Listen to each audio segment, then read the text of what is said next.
Iran ने अपनी nuclear facility नाताज पर हुए साइबर अटैक का जवाब कुछ यूं दिया है कि जिससे पूरी दुनिया हैरान है। ईरान ने अपने परमाणु कार्यक्रम को अब तक की सबसे ज्यादा क्षमता पर पहुंचा दिया है।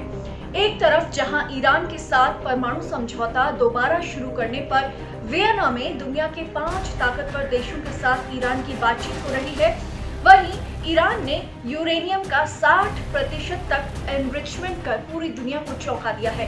ये परमाणु हथियारों को बनाने के बेहद करीब है। ईरान की तरफ से संकेत साफ है कि अगर ईरान पर अमेरिकी प्रतिबंध जारी रहे और ईरान के साथ परमाणु समझौते में अमेरिका दोबारा नहीं आता है तो ईरान को परमाणु हथियार बनाने से कोई नहीं रोक सकता। हालांकि अभी ईरान ने कुछ ग्राम यूरेनियम गैस का ही 60% तक एनरिचमेंट किया है। ईरान को परमाणु समझौते के मुताबिक 20% तक यूरेनियम एनरिचमेंट करने की भी सही सहमति नहीं है। अंतर्राष्ट्रीय इंस्पेक्टर्स ने पहले ही कहा था कि ईरान नातांज न्यूक्लियर साइट पर इस बार जमीन के नीचे नहीं बल्कि जमीन के ऊपर 60% तक एनरिचमेंट कर ये दिखाएगा कि उसे किसी एयर स्ट्राइक का डर नहीं है। लेकिन ईरान के इस कदम से वियना में अमेरिका को इस परमाणु समझौते में वापस लाना मुश्किल हो सकता है। साथ ही अमेरिका के लिए भी ईरान की अर्थव्यवस्था पर करारी चोट करने वाले प्रतिबंधों को हटाना मुश्किल हो जाएगा। हालांकि ईरान अगर चाहेगा तो अमेरिका और ईरान के बीच तनाव कम हो सकता है। वो यूं कि अगर ईरान अपना परमाणु एनरिचमेंट कार्यक्रम धीमा कर देता है या अपने परमाणु एनरिचमेंट को कम कर देता है तो अमेरिका परमाणु समझौते में वापस आने के लिए विचार कर सकता है। ईरान की संसद के स्पीकर मोहम्मद बागेर कालिबाफ ने ट्विटर पर ईरान की ताज़ा सफलता की घोषणा की। बाद में ईरान के सरकारी टेलीविजन पर इसकी घोषणा की गई। मोहम्मद बागेर कालिबाफ ने कहा, मैं बहादुर इस्लामिक देश ईरान को इस सफलता पर मुबारकबाद देता हूँ। ईरान की इच्छा शक्ति जादुई है और ये किसी भी षड्यंत्र को ध्वस्त कर सकती है।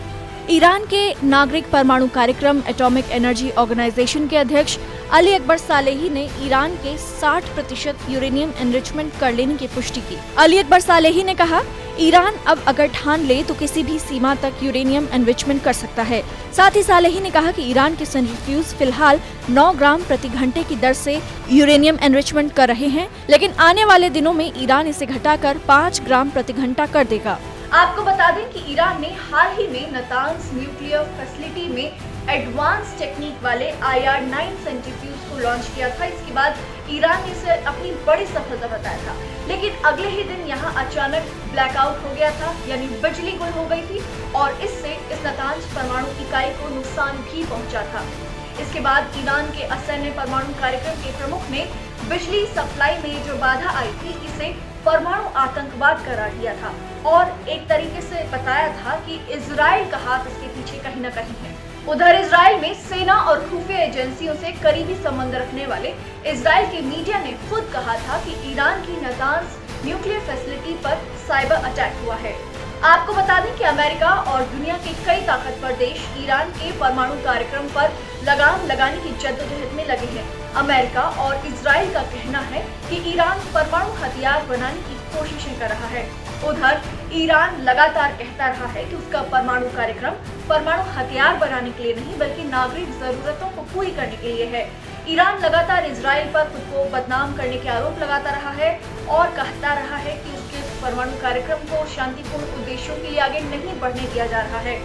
बराक ओबामा के समय 2015 में अमेरिका के साथ एक परमाणु डील हुई थी अमेरिका की, जिससे अमेरिका ट्रंप प्रशासन में बाहर निकल गया, लेकिन उस समझौते में बाकी देश बने हुए हैं और अब कोशिशें हो रही हैं कि अमेरिका को भी इस समझौते में दोबारा लौटाया जाए।